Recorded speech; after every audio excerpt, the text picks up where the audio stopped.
Martin, what is the most important regenerative energy source for you? I would say pictures. Why pictures?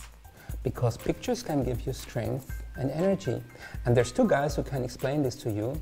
It's Christian and Michaela from the team. My power image is this one, I think.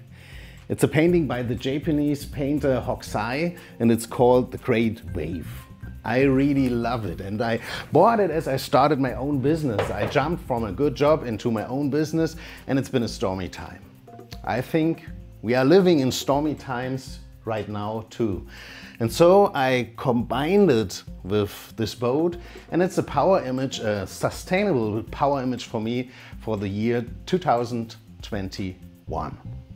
The more I rely on my intuition when creating such an image and not just work with my mind, the more lasting effect the image has.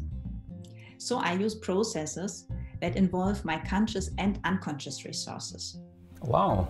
So if this has made you curious, Michaela and Christian will conduct the 99 minutes training designing my power image for 2021 on March 22, right? Yes. So are you in, Susie? For sure I'm in.